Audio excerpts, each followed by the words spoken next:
뉴욕 증시가 하락세로 마감을 했습니다. 중국의 성장률이 사상 최저치로 내려앉았다. 자, 이 이야기 때문에 하락세를 보였다라고 보시면 될 것 같은데요. 지금 시장의 가장 큰 이슈가 중국의 성장률이 사상 최저치를 기록했다. 27년 만에 가장 낮은 수치를 기록했다. 이 이야기가 가장 이슈가 된 것 같습니다. 투자 심리를 가장 압박할 수 있는 그런 내용이기도 하고요. 또 중국이 그동안 좀 지키려고 했었던 6%포인트에 딱 걸려있다라는 부분들이죠. 즉, 조금만 잘못하면 5%포인트라는, 즉, 앞자리 수가 바뀌는 상황이 벌어지기 때문에, 여기에 대한 이야기들이 굉장히 많은데, 이 이야기들 정리해서 보도록 하겠습니다. 조국 테마주, 조국 전 장관이 사퇴를 하기 전에, 사퇴를 할 것이다라는 정보를 미리 듣고 팔았다면, 그것이 위법인가? 라는, 질문에 대한 기사가 나와서 소개해 드리려고 합니다. 약간 해석이 좀 다르게 나타나서 의아하실 것 같은데요. 아주 재미있는 뉴스니까 한번 여러분들 저와 같이 이야기 들어보시면 좋겠습니다. SK 하이닉스가 1조 원가량의 블록딜을 진행했습니다. 그래서 여기에 대한 원인 그리고 이유 그 다음에 앞으로 어떻게 될 것인가 여기에 대한 이야기들도 같이 풀어보도록 하겠습니다. 그래서 하이닉스의 1조 원가량의 블록딜 소식 같이 전해드리도록 합니다. 네, 반갑습니다. 오늘은 10월 19일 토요일입니다. 날씨가 굉장히 좋죠. 오늘하고 내일 날씨가 좋아서 나들이 하기 정말 좋다라고 합니다. 제가 오늘 드리고 싶은 말씀은 이거예요. 주식에 너무 이렇게 잠식당해서 생활이 힘들거나 나의 삶이 힘들어지게 되면 정말 안 된다는 말씀을 드리고 싶어요. 왜냐면 주식이라는 것은 우리가 기본적으로 기본으로 돌아가서 한번 생각을 해보셨으면 좋겠어요. 기본으로 돌아가서 내가 주식을 하게 된 이유가 무엇일까? 이 부분이죠. 돈을 벌기 위해서. 돈을 왜 벌려고 하는 것일까? 행복한 삶을 위해서잖아요. 근데 그 행복한 삶을 누리기 위해서 내가 주식 투자를 했는데 이 주식 투자가 나를 병들게 하고 나의 삶을 힘들게 하고 이렇게 날씨가 좋은 날인데도 세상은 날씨가 좋은데 세상은 저렇게 좋은데 나는 왜 이럴까 이렇게 우울증에 시달리게 되면은 정말 힘들겠죠. 그래서 주식이라는 것에 잠식당하지 않고요. 나의 삶을 즐기실 수 있는 그런 투자자분들이 됐으면 좋겠어요. 너무 힘들어하지 마시고 기운 내시고 또 이런 날을 그냥 즐기세요. 어차피 주말 동안에 주식 걱정한다고 해서 무언가 대단한 것이 벌어지지도 않습니다. 그러니까 이런 주말을 마음이 내키지 않는 분들이 있다 하더라도 억지로라도 즐기셔야지만이 시장이 또는 이제 나의 신체가 같이 좋아질 수가 있을 겁니다. 좋은 날입니다. 주말. 그리고 날씨도 좋고요. 네, 여러분들 여유를 만끽하시기 바랍니다. 주식에 대한 이야기는 이 시황방송까지만 딱 들으시고 잊어버리세요. 그러시고 편안한 마음으로 주말 보내시고 다시 일요일 저녁부터 주식에 대한 생각들 조금씩 해나가시면 될 것 같습니다. 자, 그러면 여러분들을 이 주식에서 조금 잊게 하는 그런 마법의 소식을 전해드리도록 하겠습니다. 첫 번째 이야기 전해드릴게요. 뉴욕 증시 이야기인데 들으면 좀 답답한 내용들이 많이 있으실 거지만 한번 들어보시기 바랍니다. 다우지수가 이제 조금 많이 하락했어요. 1% 가까이 내려가는 모습인데 0.95% 하락을 좀 했습니다. 그 이유는 이제 중국의 성장률 둔화, 그 다음에 이제 브렉시트, 또 기업의 실적 등등 또 경제 지표들, 금리 인하 이야기, 우리가 계속적으로 주목하고 있는 해결되지 않은 그런 이야기들인데 가장 이제 중요한 소식은 이제 중국의 3분기 성장률이 부진했다라는 얘기겠죠. 3분기 국내 총생산, 즉 GDP 증가율이 6%를 기록했다라고 합니다. 통계가 시작되는 부분들이라고 봐야 되는데 1992년 이후로 최저치다라고 되어 있습니다. 사실 이 1992년도 이후의 최저치라는 것은요, 다시 과거로 돌아가고 있다 이렇게 생각할 수도 있는 거죠. 어떻게 보면은 이제 중국이 성장할 만큼 다 성장했다. 이제 선진국 대열에 들어섰다. 이런 식의 어떤 느낌일 수도 있겠는데, 사실 우리가 보는 입장이거나 중국이 생각하는 입장에서도 중국은 아직 선진국이 아닌데 라는 생각이 들었다라면 성장률이 둔화가 되고 있다라는 것은 굉장히 중국으로서는 좀 안 좋은 소식이다라고 보셔야 됩니다. 왜냐하면 이제 성장의 길로 들어서고 있는 개발도상국, 개발도상국 하니까 좀 이상하긴 한데, 어쨌든 개발도상국으로 불리는 거죠. 이 개발도상국의 입장에서는요, 성장률이 세게 나오는 것이 정상입니다. 그것이 당연한 이야기고요. 그렇게 돼야지 됩니다. 그런데 선진국으로 들어가게 되면 이 경제 규모가 커지기 때문에 과거와 같은 성장률을 기록할 수가 없어요. 그래서 성장률은 점점 떨어지게 되어 있습니다. 그런데 경기가 좋은 상태에서 경제 규모가 성장하는 상태에서 성장률이 떨어지는 것, 점차 조금씩 낮아지는 것, 이것은 상당히 바람직한 일입니다. 그렇지만 지금 중국의 경우처럼 뚝뚝뚝 떨어지는 거, 그리고 너희들 아직 선진국의 대열에 들어서 있지 않은데? 라는 평가를 받고 있는 상태에서 성장률이 떨어진다. 이것은 굉장히 큰 어떤 부담이라고 받아들이셔야 되는 거죠. 그래서 그 원인은 어디에 있느냐? 무역전쟁의 장기화, 이런 것들. 네, 실물 경제가 이제 타격을 받았다는 것이 이제 수치로 바로바로 드러나기 시작한다는 얘기입니다. 그러니까 먼 과거라고 해도 그렇고요. 불과 이제 몇 달 전, 또는 이제 작년, 무역전쟁이 이제 시작되고 있었던, 한창 진행 중이었던 그런 시점에서는 중국이 우린 버틸 수 있어, 괜찮아 라고 하지만 실질적으로는 경제지표들이 병들기 시작했다는 거죠. 그래서 이렇게 병들어가는 실제 경제지표들은 사실은 그 파장보다 조금 늦게 나오게 되고요. 또 이런 것들을 회복해 나가는 어떤 과정들이 시간을 오래 필요로 하게 된다라고 보여질 수가 있습니다. 그래서 좀 실질적으로 이제 눈에 보이기 시작하는 그런 어떤 무역 분쟁의 그런 영향들이 나타나기 시작했다라고 보시면 될 것 같아요. 그래서 실질적으로 이제 그 미국의 이런 중국의 경제지표가 이렇게 안 좋게 나오기 시작했다라는 것은 우리나라에게는 굉장히 안 좋은 소식입니다. 중국과 이제 경제적인 어떤 연관 관계가 굉장히 많은 상태에서 이런 식으로 안 좋게 나오게 된다면 중국에 대한 좀 의존도가 높은 기업들이거나 또는 높은 산업들 같은 경우는 굉장히 좀 침체적인 분위기를 따라갈 수밖에 없다라고 보셔야 되겠죠. 또 여기다 이제 미국도 이제 소매 판매라든지 경제 지표들 그게 썩 좋지 않았단 말이에요. 또 경기 선행 지표가 미국에서 이번에 발표가 됐는데 저번 달보다 0.1% 하락을 했습니다. 이제 수치상으로는 아직 100을 넘어간 시점이기 때문에 미국 경기는 괜찮다라고 할 수 있겠습니다만, 시장 전망치는 변화 없음이었어요. 저번 달보다도 그냥 저번 달과 같을 것이다. 이렇게 얘기를 했었는데, 그냥 오히려 하락세를 보였기 때문에 경기 선행지수가 하락했다. 경기가 안 좋다는 얘기죠. 그러니까, 지금 전체적으로 분위기 자체는 경기가 별로 좋지 않아요. 라는 것을 계속 그 지표상으로 우리가 확인할 수 있는 그런 상황이 되었다고 보시면 되겠습니다. 여기다 이제 마이크 펜스 미국 부통령은 다음 주, 이번 주라고 봐야 되나요? 네, 다음 주라고 봐야 되겠군요. 아직 토요일이니까. 네, 다음 주에는 중국 정책과 관련한 연설을 할 것이다라고 되어 있는데, 이 펜스 부통령은 사실 중국에 대해서 감정이 별로 좋지 않은 사람이에요.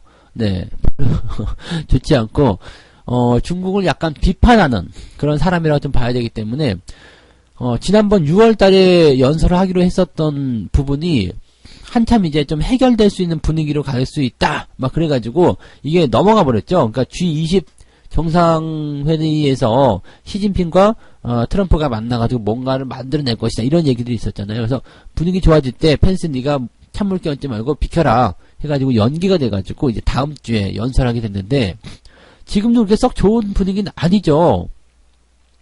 미국이 그 홍콩 그 민주화법에 대한 하원 의결을 좀 통과시킨 부분도 있고, 중국이 또 이거 강하게 비판하고 있고, 또 스몰딜에 대한 부분이 지금 어떻게 될 것인지 확정되지도 않은 상태이기 때문에 상당한 부담감이 나오고 있단 말이죠. 여기에서 펜스가 다음 주에 찬물을 한번 확 끼얹어버리게 된다라면 또다시 관계가 안 좋아질 수 있다. 이렇게 걱정이 될 수도 있는 상황이 될 수 있겠습니다. 그래서 이런 내용들이 있다라면 사실 이런 부담감들에 대해서는 어떻게 할 수가 없는 부분이겠죠. 그래서 시장은 이런 부담감을 안고 있기 때문에 투자자들 입장에서는 지금은 조금 지켜봐야 되겠는데 라는 생각 좀 했을 거란 얘기죠. 그래서 전체적으로 좀 한 발짝씩 물러나는 그런 형태, 투자자들이 투자 심리를 조금 안 좋게 보고 있는 그런 상황으로 만들어졌다라고 보시는 것이 맞을 것 같습니다. 그래서 지금 현재 시점에서 본다라면 지표 부진, 그 다음에 중국의 성장률이 별로 안 좋았다, 이런 얘기가 시장에 좀 부담감을 작용했었고요. 그 다음에 또 볼만한 것은 이제 브렉시트 관련한 내용이겠죠. 일단 브렉시트에서는 초안에 합의를 하는 내용까지는 이제 통과가 됐습니다. 그런데 문제는 이제 그 영국 의회의 표결, 요게 이제 남아있다는 얘기인데, 지금 보면은 이제, 반대하는 그 집단들이 네, 많이 있습니다. 생각보다 많아요. 그래서, 이 초안에 지금 합의하고자 하는 그런 영국의 생각이 지금은, 네, 반대, 즉, 부결로 갈 가능성이 매우 높다라고 이야기가 될 수가 있는 겁니다. 그리고 이 문제는, 이런 내용들이 이제 부결로 갔을 때, 영국의 이런 그 의회에서 브렉시트, 나 그 초안에 합의하고 싶지 않아. 이렇게 됐을 때는 두 가지 선택지가 또 나오게 됩니다. 내년 1월 31일까지, 브렉시트를 연기해서 다시 협의를 하자. 그 내용이 나올 수 있겠고요. 두 번째는 이제 그냥 노딜 브렉시트로 10월 31일에 나가는 거죠. 첫 번째 같은 경우는 영국에서는 이제 그렇게 할 수도 있겠지만은 EU 입장에서는 그걸 받아줄지 안 받아줄지 모르는 거죠. 또 존슨 총리가 그 신청서를 제출해야 되는데 지금 거부하고 있는 상태이기도 하고요. 또 1월 31일까지 또 다른 초안의 합의안을 만들어야지 되긴 하는데 그 합의안에 EU가 또다시 동의할 것인지 이것도 굉장히 문제란 말이죠. 그래서 이것도 사실 문제가 되는 거고 두 번째 그냥 노딜 브렉시트 가면은 그냥 그대로 문제가 좀 되는 거죠. 그래서 지금 브렉시트에 대한 부분도 사실 굉장한 문제가 있습니다. 그냥 영국 의회가 그냥 현재 초안에 그냥 합의를 시켜버리게 되는, 그냥 가결을 시켜서 통과시키고 그냥 소프트 브렉시트로 그냥 넘어가는 거. 이것이 어떻게 보면 가장 좋은 방법인데 여기에 대해서는 아직 영국 의회가 찬성하고 있지 않다. 이런 불확실성이 또 남아 있습니다. 그래서 시장이 일단은 뭐 좋은 소식이 별로 없다. 네, 이렇게 말씀을 좀 드려야 될 것 같은 느낌도 있네요.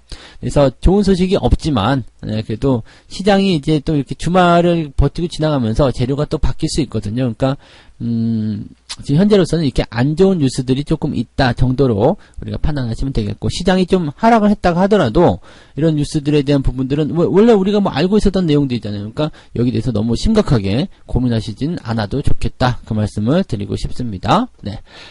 자, 두 번째 이야기로 넘어갈게요. 네, 재미있는 뉴스입니다. 조국 테마주 사퇴 정보를 미리 듣고 팔았다면 위법인가라는 내용입니다. 사퇴 정보를 미리 듣고 팔았다면, 그러니까 뭔가 뭐 찌라시 같은 거겠죠.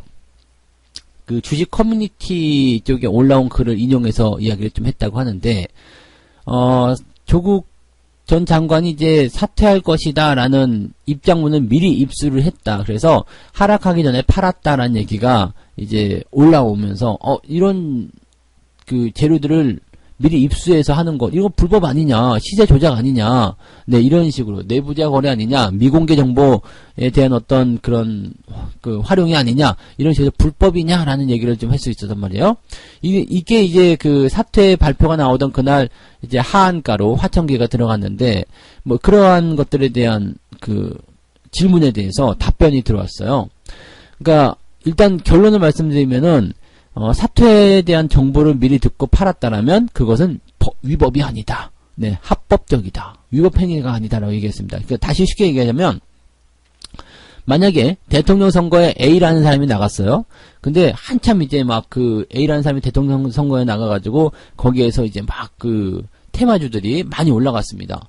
근데 돌연히 A라는 사람이 난 대통령 안 하고 그냥 말을 내. 그럼 사퇴 의사를 이제 밝히고 사퇴를 했어요. 근데 이 사퇴를 하기 바로 직전에 이 사람 대통령 안 한다는 얘기가 있는데 그렇다면 내가 가지고 있던 이 테마주를 다 팔아야지. 그래서 싹 팔았어.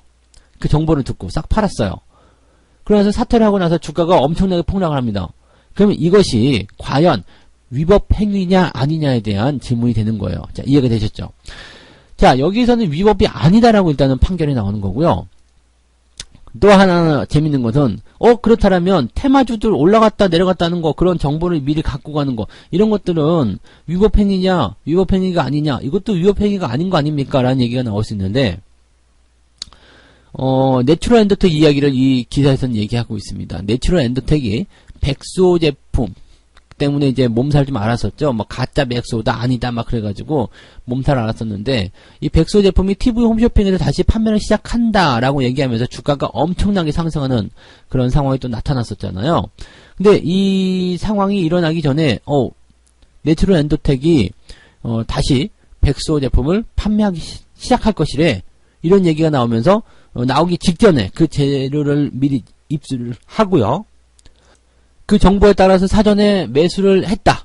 그렇게 해서 수익을 많이 냈다. 이렇게 되면 이것은 위법행위라고 합니다. 자, 무엇이 다른지 혹시 아시겠어요? 조국 테마주 사퇴에 대한 소식을 미리 알고 매도를 했다. 그래서 손실을 피했다. 이것은 위법행위가 아니고, 기업이 어떤 제품을 팔기로 약속했다. 그래서 뭐 기업의 호재, 기업에게 호재가 되는 뭐 수주가 터질 것이다라든지 아니면 뭔가 이제 제품의 어떤 판매가 잘 만들어졌다. 뭐 이런 식으로 해서 호재가 나와서 주가가 올라갈 것을 생각해가지고 그 정보를 통해서 매수했다. 이것은 그래서 만약에 수익을 봤다. 그렇기 때문에 이것은 불법이라고 합니다. 자, 어떠한 차이가 있느냐면요. 기업의 실적과 그 재료가 연결이 되느냐에 대한 부분이라고 보시면 되겠습니다. 자, 백소 같은 경우는 TV 홈쇼핑에서 다시 판매가 되기 시작하면 회사의 실적이 좋아질 것으로 당연히 우리가 예상할 수 있겠죠. 그래서 그러한 부분들이 된다라면 그러한 정보를 가지고 주식에 투자해서 수익을 봤다라면 그것은 위법행위가 됩니다. 그런데 지금 조국 테마주 화천기계를 사퇴에 대한 입장문을 먼저 입수해가지고 하락하기 전에 팔았다. 그래서 손실을 피했다. 이것은요, 이 조국 장관이 사퇴를 하는 것과 안 하는 것이 이 화천기계나 삼보산업에 대한 이런 테마주의 기업 실적과 연관성이 있느냐 없느냐에 대한 부분이거든요. 사퇴하는 거랑 기업 실적이랑 무슨 상관이냐? 이렇게 얘기가 되는 거예요. 그래서 여러분들이 지금 이 뉴스를 통해서 생각하셔야 되는 것은 정치 테마주. 정치 테마주입니다. 다른 테마, 즉 기업의 실적과 직접 연관적이지 않은 정치 테마주. 이제 내년도면은 총선에 대한 그런 부분들이 다시 막 불거져 나오면서 정치 테마주를 움직일 텐데 실제로 이런 정치 테마주들 그냥 뭐 정치인과 무슨 관계 때문에 뭐 동문이다 또는 뭐 친척이다 뭐 등등 이런 관계 때문에 주가가 올라간다 내려간다. 네. 그래서 주가가 뭐 상승하고 뭐 이런 테마가 형성될 거 아닙니까? 근데 그런 테마군들이 이 정치인들의 행보에 따라서 등락하는 부분들을 미리 정보를 입수해가지고 거기에서 투자하고 뭐 매수하고 매도하고 그래서 수익을 챙기거나 손실을 피하거나 이런 행위를 하는 것들 자체가 위법행위가 아니다라는 얘기가 되는 겁니다. 그러니까 여러분들은 뭐냐면요. 정치 테마주에 들어갔을 때는 그걸 알고 들어가셔야 돼요. 작전 세력이라거나 아니면 이런 내부자 정보를 좀 다룰 수 있는 사람들에게 노출이 될 수 있다는 얘기입니다. 그 사람들의 어떤 시세 조작 이런 것들이 불법 행위가 아닌 게 되는 되기 때문에 이런 쪽으로 들어갔을 때는 여러분들이 상당히 큰 피해를 볼 수도 있다는 것을 아셔야 되겠습니다. 만약에 그런 어떤 재료들을 미리 입수할 수 있다라면 그런 것들을 가지고서 여러분들도 같이 수익을 내실 수 있겠죠. 불법이 아니니까 괜찮다 이렇게 보실 수도 있겠습니다. 근데 반대로 이제 개인 투자자 입장에서는 그런 정보를 입수하는 것 자체가 굉장히 어려운 일이잖아요. 그렇기 때문에 이런 내용들 같은 경우는 여러분들이 사실적으로는 접할 수 없는 그런 부분들이 많아서 아무래도 좀 이용당하는 경우들이 많을 것이다. 피해를 보는 경우가 많을 것이다 라고 말씀드리는 겁니다. 그래서 내부자 공개, 즉 미공개 정보 이런 상황에 대해서는요. 불법과 합법의 그 상황을 좀 잘 이해하셔가지고 대응을 하실 필요가 있겠다라고 말씀드립니다. 그래서 정치 테마주들은 그런 부분에서 조금 자유롭다라고 말씀드려서 여러분들이 피해를 볼 수 있는 상황이 조금 더 많다라고 보셔야 되겠죠. 네. 뭐 지금 최근에 있는 바이오 테마라든지 이런 것들은 미공개 정보 또는 내부자 정보 이런 것들을 이용해서 대응하게 되면은 불법으로 간주하기 때문에 어느 정도 보호를 받을 수 있는 상황이 있는데 이런 것들은 전혀 그런 게 없다라고 보시면 됩니다. 그래서 여러분들이 이런 내용들을 이제 이런 사례를 가지고서 많이 활용을 하시면서 투자에 대응하실 필요가 있겠다라고 보시면 되겠습니다. 네. 자, 마지막 이야기 전달해 드립니다. 자, SK 하이닉스가 1조 원가량의 블록딜을 진행했다라고 나왔습니다. 미국의 더 캐피탈 그룹이 지분을 매각한다라는 얘기가 나왔고요. 지금 10억 달러, 즉 1조 2천억 가량의 주식을 매도하기 위해서 기관 투자자들을 대상으로 투자 수요를 접수했다. 이렇게 되어 있습니다. 수량은 1200만 주 정도고요. 네, 전체 발행 주식의 1.6% 정도 된다라고 되어 있습니다. 상당히 많은 물량입니다. 그래서 이게 이제 월요일날, 예, 뭐 추가적인 내용이 또 나올 수도 있다라고 되어 있네요. 그러니까 이게 지금 보면은요, 블록딜이 이루어진다라는 것은 장중에 만약에 이제 1200만 주를 매각을 해버리게 된다라면 매도 물량이 많아지기 때문에 주가가 폭락할 수 있는 가능성이 있잖아요. 그래서 이런 것들을 막기 위해서 그냥 그 매도자가 매수자들을 대상을 이게 모아가지고요. 야, 너희들 내 주식 살래? 해가지고 뭐 어느 정도 가격이 할인된 그런 가격으로 대량으로 지분을 시간 외에 넘기게 됩니다. 그래서 장 끝나고 모이자 해가지고 이제 시간 외에 그 가격대로 주식을 넘기게 되는 그런 상황이 벌어지게 되는데, 어쨌든 이런 부분들은 그날은 이제 하락에 대한 부분들이 주가 하락에 대한 영향이 별로 없을 수 있다라고 치더라도요, 대량의 지분을 매각했다라는 것이 이제 장 종료 후에 블록딜 공시가 나오게 되기도 하고 그렇게 나오기 때문에 대체적으로 다음날 주가가 좀 하락하는 경우들이 좀 있습니다. 그래서 블록딜 공시가 나오게 되면 대체적으로 주가가 조금 밑으로 처박히는 그런 상황이 좀 만들어지고요. 이것은 이제 블록딜 성격에 따라 좀 다르긴 한 부분도 좀 있는데요. 뭐 이거 지금 하이닉스 같은 경우는 최대 주주, 지금 이 최대 주주라고 봐야 되나? 이제 대주주라고 봐야 되겠죠? 5% 이상의 지분을 가지고 있었는데 이것을 이제 그 아래쪽으로 낮추기 위한 그러한 내용이다라고 보셔야 되기 때문에요.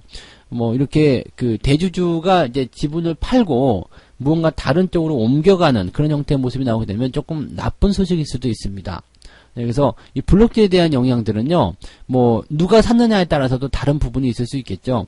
뭐 그냥 내가 가지고 있는 지분을 뭐 누군가가 사들였는데 그것을 이제 이 블록딜이라는 기업에 뭔가 우호적인 세력이 사들였다. 그렇게 되면 또다시 뭐 긍정적인 부분이 될 수도 있겠습니다만, 이렇게 그냥 뭐 특정한 어떤 사람이 아니라 일부 대상들을 모집을 해가지고 이렇게 팔아먹는 부분들은 조금 부적절한 그런 부분이 될 수도 있습니다. 부적절하다는 표현이 좀 그렇고요. 좀 좋지 않은 그런 결과를 만들 수도 있다, 이렇게 보셔야 될 수 있겠죠. 그래서 대체적으로는 그냥 이렇게 블록딜이, 지금 이 하이닉스의 블록딜 같은 경우는 주가가 추가로 하락할 수 있는 그런 내용일 수도 있겠다 정도로 생각하시는 게 맞을 것 같아요. 그래서 어떻게 보면 21일 개장 전에 추가로 매매가 이루어질 가능성도 있다라고 되어 있기 때문에 현재는 이제 1.1% 정도 가량이 체결돼서 0.5% 정도 지분이 조금 더 남아 있거든요. 그러니까 주식에 대한 매도를 더 진행할 수도 있다라는 얘기가 일단 나오고 있습니다.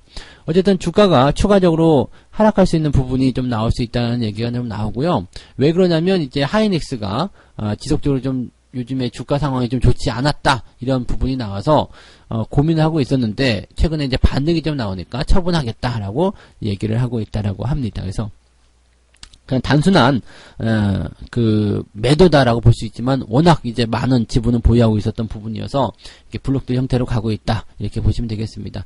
주가에는 조금 안 좋은 그런 소식이라고 보시면 되겠고요.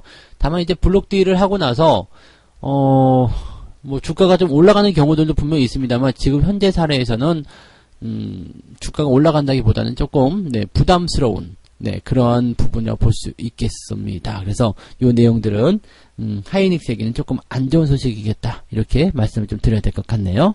참고하시면 좋겠습니다. 자, 첫 번째 뉴스, 뉴욕 증시가 중국 성장률, 그 다음에 뭐 브렉시트, 그리고 경제지표 모두 안 좋게 나타나서 하락세를 좀 마감을 했는데 투자 심리가 좀 많이 냉각되었다라고 말씀 좀 드렸고요. 테마주, 정치 테마주에 대한 부분들에 대한 미공개 정보는 기업 실적과 연관이 없기 때문에 위법 행위가 아니다.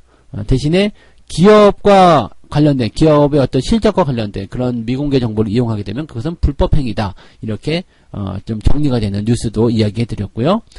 하이닉스의 1조 원가량의 블록딜이 진행이 됐는데 이것은 주가에는 조금 부정적인 영향을 미칠 수도 있겠다라는 이야기를 해드렸습니다. 자, 책 한 꼭지 읽고 마무리하도록 하겠습니다. 불황이나 시대 폭락 등 값이 쌀 때 단호하게 매수하라. 매수한 후에는 가격이 오를 때까지, 즉 시장의 가격 평가가 높아질 때까지 3년, 5년, 7년이라도 끈기 있게 기다려봐라. 장기 투자의 기본은 바로 그것이다. 네, 장기 투자로서 돈 벌고 싶으신 분들은 장이 많이 하락했을 때, 시장이 안 좋을 때, 지금 좋네요, 그죠? 지금 같을 때, 가치 이하로 하락했다고 생각됐을 때, 상식 이하로 주가가 빠졌을 때, 그럴 때 매수를 해보라. 그리고 가치가 다시 올라올 때까지 기다려라. 기간이 얼마가 되든 기다려라. 그것이 장기 투자의 기본이다 라고 되어 있습니다. 돈을 벌기 위한 부분, 돈을 1년 만에 얼마나 많이 벌고 단기간에 돈을 많이 버는 것 누구나 바라는 일이지만, 실제로 그렇게 호락호락한 돈벌이가 있다라면 모든 사람들이 부자가 됐을 거라 생각하시기 바랍니다. 쉽지 않은 거예요. 그래서 그나마 쉽게 돈을 벌고자 하신다라면 시간을 투자하는 거, 그 방법밖에 없다라는 것을 생각하시면 되겠네요. 그래서 좋은 주식 사놓고요, 네, 잘 묻어두시고 그 주식이 커가는 동안에는 나의 삶을 즐기면서 행복한 시간을 보내셨으면 좋겠습니다. 자, 오늘 이야기 여기서 마치고요. 즐거운 주말 우리 모두 다 함께 만끽하러 출발하시죠. 네, 저는 다음 주에 다시 오겠습니다. 고맙습니다.